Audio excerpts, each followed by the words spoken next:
ये सिर्फ एक ईएमआई कैलकुलेटर नहीं है, ये एक रियल लाइफ एक्सेल प्रोजेक्ट है जो किसी भी तरह के लोन, चाहे home loan, bike loan, car loan, personal loan, सभी के लिए काम करेगा। तो चलिए इसे स्टेप बाय स्टेप बनाते हैं। Let's dive into it. तो इस वर्कशीट के टॉप रो में हम जाएंगे। इस तरह से कुछ सेल्स को सिलेक्ट करने के बाद उनको मर्ज कर देते हैं। मर्ज करने के बाद जो कैलकुलेटर हम बना रहे हैं उसका टाइटल यहाँ पे लिख देते हैं। तो वो टाइटल होगा ईएमआई कैलकुलेटर। इस तरह से टाइटल देने के बाद इसका बैकग्राउंड कलर हम चेंज कर देते हैं। बैकग्राउंड कलर अभी के लिए मैं डार्क ऑरेंज इसका रखता हूँ और जो लेटर कलर है, फॉन्ट कलर है, उसको मैं व्हाइट कर देता हूँ इस तरह से। और जो टाइटल हमने यहाँ पे पास किया है इसको बोल्ड लेटर्स में कन्वर्ट कर देते हैं और इसकी विड्थ को थोड़ा सा हम एडजस्ट कर देते हैं इस तरह से। इतना करने के बाद अब ये जो एच कॉलम है, जो कि कॉलम नंबर 2 है, यहाँ पे हमें लोन के जितने भी कंपोनेंट्स होते हैं उनकी एंट्री करनी है। जैसे लोन अमाउंट हो गया, डाउन पेमेंट हो गया, परसेंटेज इंटरेस्ट हो गया और बाकी के जितने भी कंपोनेंट्स होते हैं वो सब। और जो पहला कॉलम है, कॉलम नंबर जी, यहाँ पे हमें जितने भी लोन कंपोनेंट्स हैं उनका टाइटल यहाँ पे लिखना है। तो पहला कंपोनेंट है लोन अमाउंट, तो वो मैं यहाँ पे लिख देता हूँ इस तरह से। सेकेंड कंपोनेंट होगा डाउन पेमेंट, तो वो मैंने लिख दिया। थर्ड कंपोनेंट यहाँ पे होगा रिमेनिंग अमाउंट, जिस पे हमें ईएमआई कैलकुलेट करनी है, तो वो मैं यहाँ पे लिख देता हूँ इस तरह से। फोर्थ कंपोनेंट यहाँ पे होगा लोन टेन्योर, तो वो हम इस तरह से यहाँ पे टेक्स्ट पास कर देते हैं, जो कि हमें ईयर्स में पास करवाना है यहाँ पे, तो हम कैपिटल में वाई यहाँ पे लिख देते हैं ब्रैकेट में।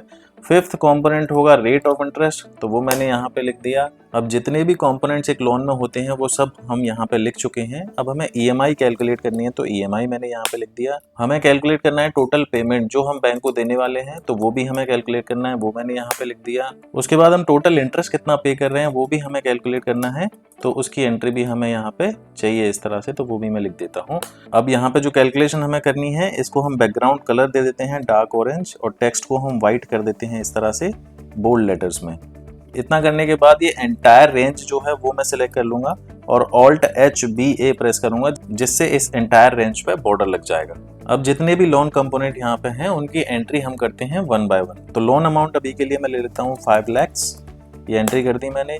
डाउन पेमेंट हमने लेट से किया है 50,000 रुपीज का, तो वो एंट्री यहाँ पे हो गई। अब रिमेनिंग अमाउंट कितना होगा वो हमें कैलकुलेट करना है, तो टोटल लोन अमाउंट में से हम डाउन पेमेंट को यहाँ पे माइनस कर देंगे, हमारे पास रिमेनिंग अमाउंट आ जाएगा 4,50,000। ठीक है, इस तरह से हम रिमेनिंग अमाउंट को कैलकुलेट करते हैं। अब हमें लोन टेन्योर यहाँ पे एंटर करना है, तो लेट्स से हमने 5 ईयर्स के लिए ये लोन लिया हुआ है, तो मैंने 5 एंटर यहाँ पे कर दिया। रेट ऑफ इंटरेस्ट यहाँ पे एंट्री करनी है, तो अभी के लिए 10% यहाँ पे हम रेट ऑफ इंटरेस्ट ले लेते हैं इस तरह से। अब हम ईएमआई कैलकुलेट करेंगे, लेकिन ईएमआई कैलकुलेट करने से पहले ये जो एंट्रीज हमने करी हैं इनका जो डेटा टाइप है वो हम नंबर्स कर लेते हैं यहाँ से, जिससे कि कोई भी कैलकुलेशन मिस्टेक ना हो।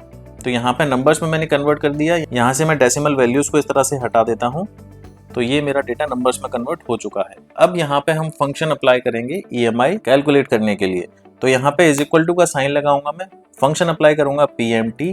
इतना करने के बाद अब हमें रेट ऑफ इंटरेस्ट यहाँ पे पास करना है, तो वो है 10%, ये मैंने पास कर दिया।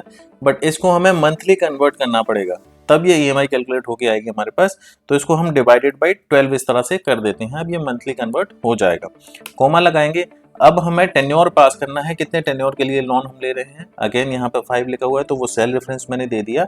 इसको भी हमें मंथली कन्वर्ट करना है, तो इसको हम मल्टीप्लाई बाय 12 करेंगे, जिससे ये मंथली कन्वर्ट हो जाएगा। उसके बाद फिर से कॉमा लगाएंगे।